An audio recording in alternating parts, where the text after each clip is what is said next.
25% of young children around the world are not getting enough nutrients to grow properly. That's according to a new report that lays bare the effects on the most vulnerable of the global food crisis. What or who is responsible for this tragedy? And what would it take to save a starving generation? This is Inside Story.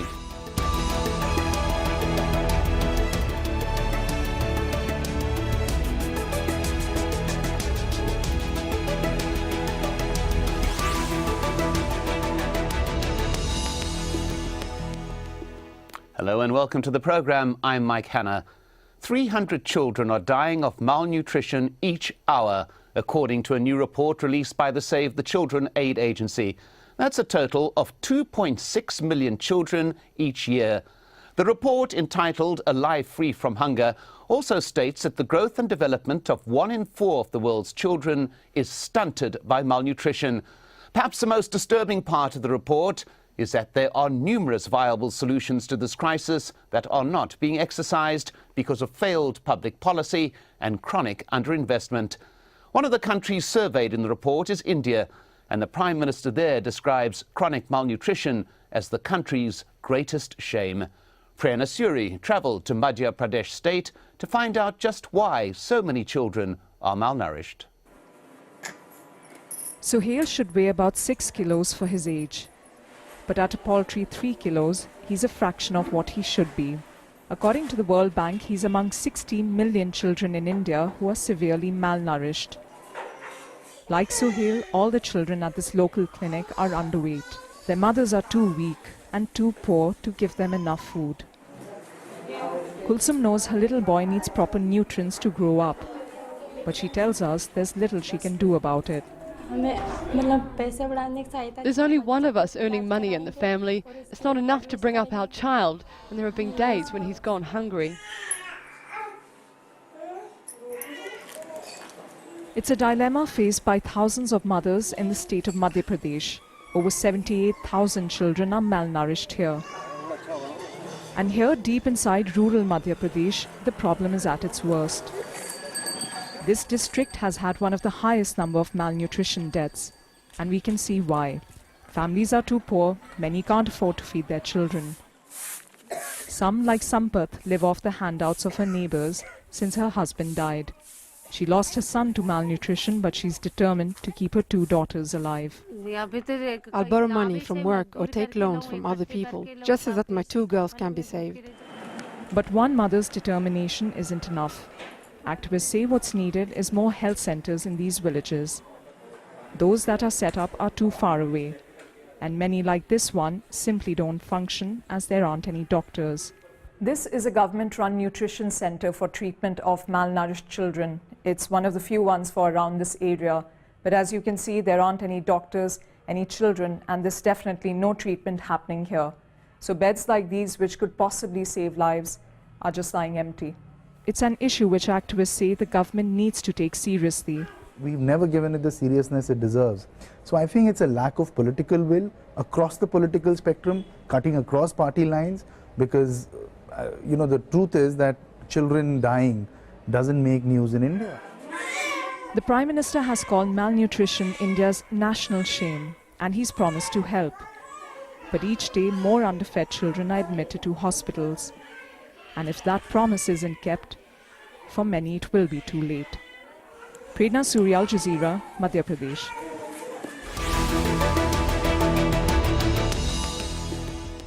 So what are the solutions for tackling child malnutrition? And what is at stake for the world's children if the crisis continues? To answer these questions and more, we are joined by our guests. In London, we have Brendan Cox, Director of Policy and Advocacy at Save the Children. Also in London, Professor Richard Tiffin, Director at the Centre for Food Security at the University of Reading. And in Nairobi, Wilfred Nyangena, Professor of Environmental Economics at the University of Nairobi. Thank you all for joining us. To begin with, Richard Tiffin, malnutrition appears to be in many ways a hidden crisis. Is this part of the problem, do you believe? Yes, I think there's very much so, and I think the report that we're here to talk about today is to be applauded for putting malnutrition right at the very heart of the debate. I think for some time we've been aware that food security is of importance, But perhaps the emphasis in discussing food security has been very heavily on, are we able to produce enough food? Are the calories that we're going to produce in the world going to be sufficient to feed the growing population of the world? And actually, meeting the calorific demands of the population is only part of the problem. Ensuring that those calories are in foods that are of a sufficiently high quality to ensure that people are adequately nourished and that their nutrition is good is actually as important, if not more important, and it's receiving very little attention at the moment. Brendan Cox, why the timing of this report? Why is it being issued at this specific time?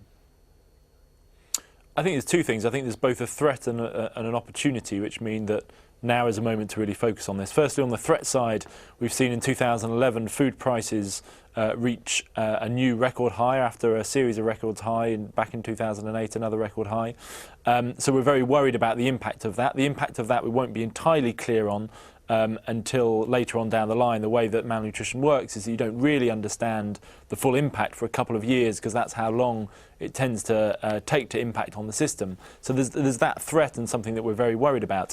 But then on the opportunity side, we do get a sense that this year, 2012 and into 2013, there is an opportunity to put both food security more generally and nutrition specifically at the heart of the international agenda. We've got the US G8 coming up in Chicago in summer this year, which is going to focus on food security, nutrition and agriculture. We know that the Mexicans have it on their agenda for the G20, and we're hoping the UK government will put it on their agenda both around the Olympics, when there's many heads of state convening in the UK, but also for the UK G8 in 2013. So there's a sense that actually, at long last, these issues are starting to get the attention that they deserve. I agree with Richard, this has been a hidden crisis for too long, but there is an opportunity. We know what works, and what we need now is the political will and then the investment backing that up to make the difference. Well, let's just make one thing very clear here, and this I think is important in this discussion, that families in developing countries, we hear in the report, spend some 50 to 80% of the income on food,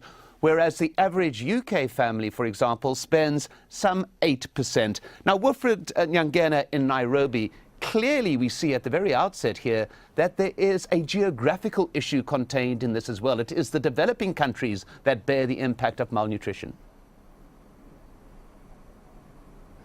Well, absolutely true. I mean, look at the way African countries define food security. They define it in terms of maize, and maize is full of starch, but lacking essential nutritional elements and so on. So it's quite in order that this report has come at this time and highlighting such an important issue, which has been hidden for a long, long time. I quite agree with that. Is there perhaps an element, Richard Tiffin, that because it is the developing countries rather than the major industrialized ones in which malnutrition is a major issue, that the world as a whole, the G8, the G20, who we're referring to, have been slow in terms of reacting in a universal basis? Yes, I think that's right. I think the emphasis in the developed world has been on too much food. In fact, if we think about the European Union and the debates around the common agricultural policy, not so long ago we were worrying about wine lakes and cereal mountains and milk lakes. And they were really just an artifact of a very distorted system. But nonetheless, in political terms, that was the reality that faced us. That we had enough food and we didn't need to worry about agriculture. And there were a lot more important things for economic growth that were much higher up the agenda. So I think that's right. I think agriculture and food production more generally has been neglected both at a political level, but also in terms of research and development and development of new technologies for a long, long time. Well, Wilfred Nyangena, I just want to get back to you on this particular issue. The issue may not necessarily be that there is not enough food. It is about the quality of the food, and it is about getting the food to the bulk of the people, in particular the children who are so vulnerable. Is that correct, do you believe? I don't think so. I mean, look at most African countries as we speak now. There is a shortage of that basic grain that they define. You know, food culture has been defined as a shortage of maize or corn, as it were. And that, with restricted border trade within many African countries because of conflict and several other reasons, it doesn't even get there. Yeah? And then the other thing is that it's not really enough. I mean, a lot of these countries put in efforts year in, year out, which don't seem to bear lots of fruit in terms of ensuring food security. And we are talking about very, very poor people that hardly have any monies or any income to afford alternatives and so on. So it's really, really serious issue, not just food availability, but there's that shortage of food also to get it across to the various households and so on. And the child ends up suffering. You talk of milk, there's not enough milk to supplement the corn or the maize, as it were. You're talking of meat. Meat is a very rare commodity. You know, it goes hand in hand with drought and the subsequent shortage of grain, as it were. So it's not abundant food, but there's total lack of it. Well, Brendan Cox, we will talk in a moment about what can be done, but I'd also like to just broaden the discussion, as the report does. We're not just talking about fatalities, we are talking about the stunting of children's growth. We are talking about millions upon millions of children who will have less chances, less ability, will be less powerful economic earners for a fact. Will you elaborate on that? Yeah, I mean, I think that's something that we often don't think about. I think we are used to seeing pictures of emergency situations where children are severely wasted. And that means that their muscles have started to waste, generally due to a lack of calories. We're then less used to talking about this underlying malnutrition, where children are too small for their age, where they haven't had the minerals and vitamins that they've needed to develop properly, and that's got an impact, as you touched on, both on their brain development, on their physical development. They'll be more susceptible to diseases, less likely to do well at school. So this is something that has an impact right across their lives, and the issue is, with this condition, which is called stunting, is that if that happens in the first 2 years of your life, it's very, very difficult to repair and reverse that. It tends to be irreparable in most of these situations. So you have this 1,000-day window from conception until essentially your second birthday, when we can focus efforts, when we can focus those efforts down on that key window. If we do that, we know we can have a transformative impact. And we also know that countries have done that. I think this is one of the things that we're trying to do today, both to talk about the impact on child mortality, and we estimate around 2.6 million children die each year with malnutrition as an underlying factor. But we also think that almost 200 million people, between 170 and 190 million children, are what we call stunted. That means 1 in 3 children in the developing world and 1 in 4 children globally are stunted. That has a massive impact across our economies, and the fact that we haven't taken this seriously enough, I think, is an indictment of our prioritisation. Until we do that, we're wasting human potential, but we're also causing human misery. Well, the Save the Children report suggests a number of solutions, including direct nutrition intervention and fortification of staple foods. The World Bank estimates that it would cost just $1 per person per year to greatly improve the lives of more than 4 billion people. This amount could play a major role in keeping families above the poverty line. The report also suggests improving the global food system, investing primarily in local small-scale farmers and particularly women, who comprise some 50% of this marginalised sector. Other ideas suggested by experts elsewhere include urban food production, such as growing food on rooftops and public lands, genetic engineering, which promises to increase crop yields per unit area of farmland and also enable crops to grow in conditions unsuitable for normal crop varieties, true land reform, to put good quality land in the hands of those who would sow it rather than those who can afford to buy it. But that issue of social protection, Brazil has notably shown that assistance in the form of grants to families not only lowers malnutrition, but stimulates economic growth. Richard Tiffin, is this a template that should be followed?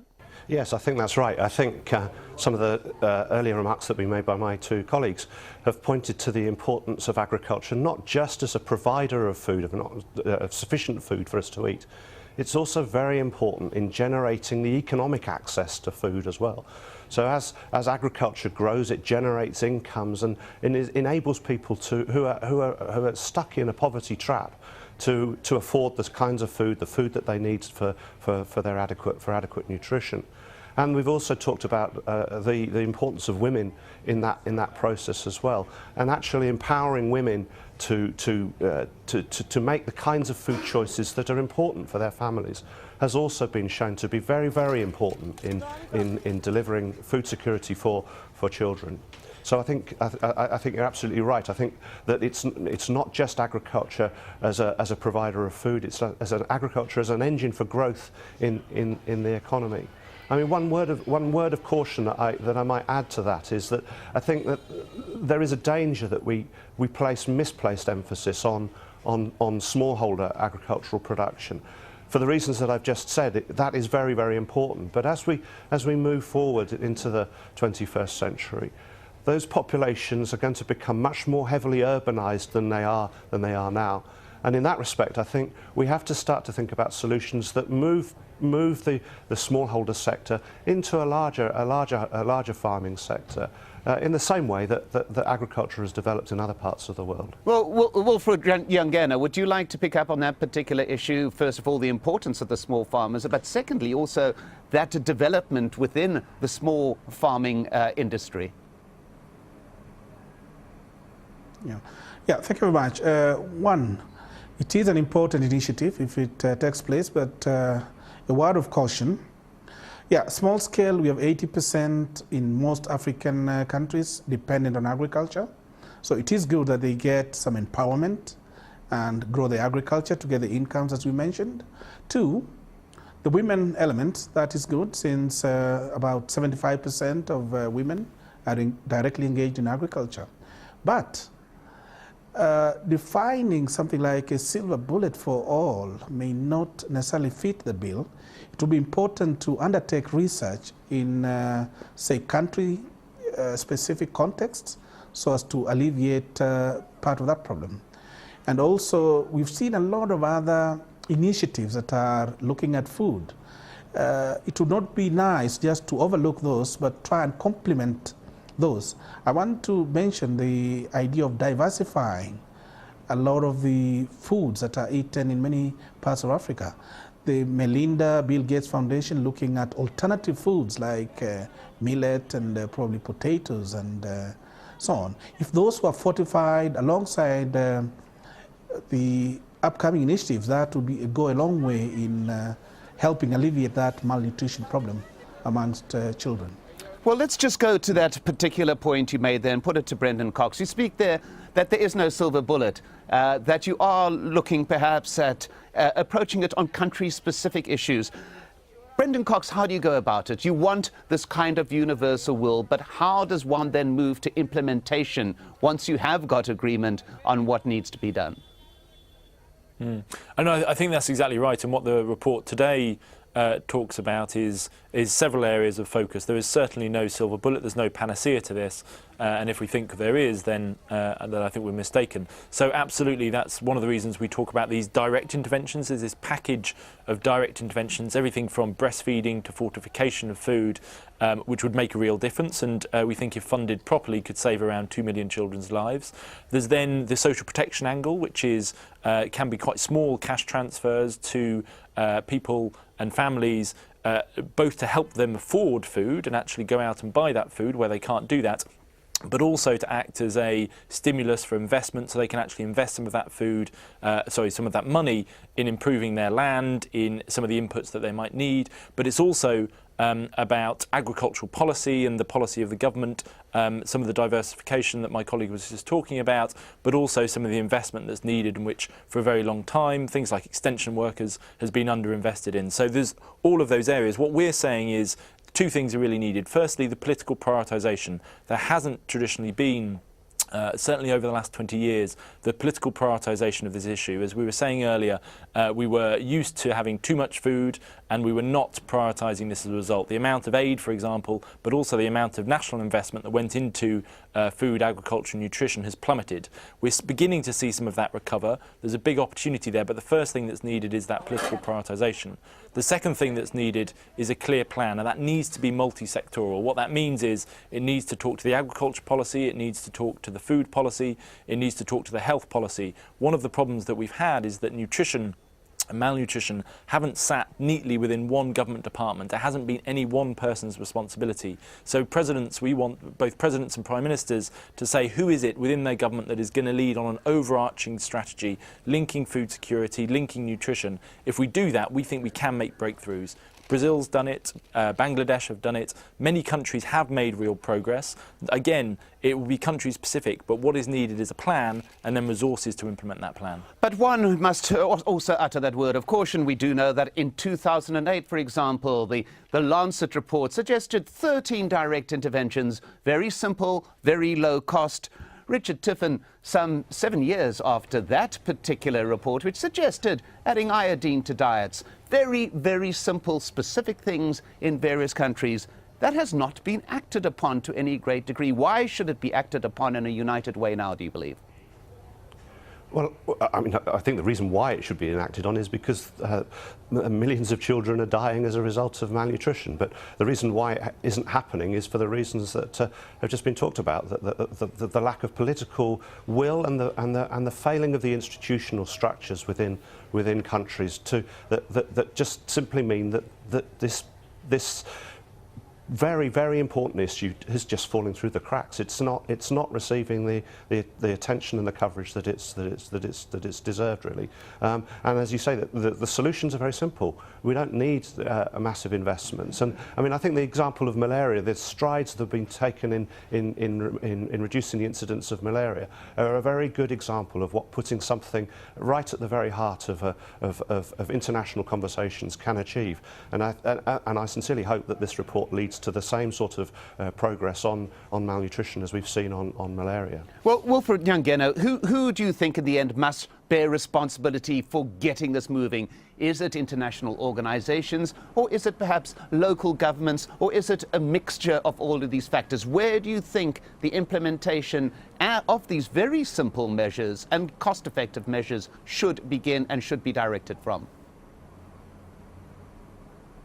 Yeah, well, I think the largest responsibility lies with governments, and a mix of them actually, because they complement each other. The synergies that can be exploited out of such an initiative will be enormous if all organizations or institutions that are involved work together because of their various competencies and so on. So it's a mix of all this, but the largest responsibility essentially lies with governments to implement it and put it as part of the major policy agenda. Yeah. Brendan Cox, very briefly, do you think that the will is there that hasn't been before? Do you think that this 2012 is the opportune moment to strike, to get a universal agreement on this? Absolutely. I mean, again, we shouldn't think that in 2012 we will solve all of this, that everything will be concluded by the end of this year. But is there an opportunity for breakthrough? Absolutely. Do we think we can make a giant leap on this and really take a major step forward in the right direction, harnessing political will, harnessing resources behind this problem? Absolutely. We haven't had such an opportunity as this, I think, in many years. The rise in food price crises, the rise in the impact of that, for example, underlying some of the social protests, means that this is much more front and centre of people's political agenda. We need to link that up with nutrition. 2012 is a great opportunity to do that. We won't solve everything, but absolutely we can make a major breakthrough. Richard Tiffin, very briefly, do you think that this is the right time and it can work? Yes, I do, and if I could just come back briefly to the point about who's responsible for it. I think very often we've thought about development policy in the West, we've thought about it as in a sort of benevolent way. We'll send some food aid or we'll send some money to help solve this problem.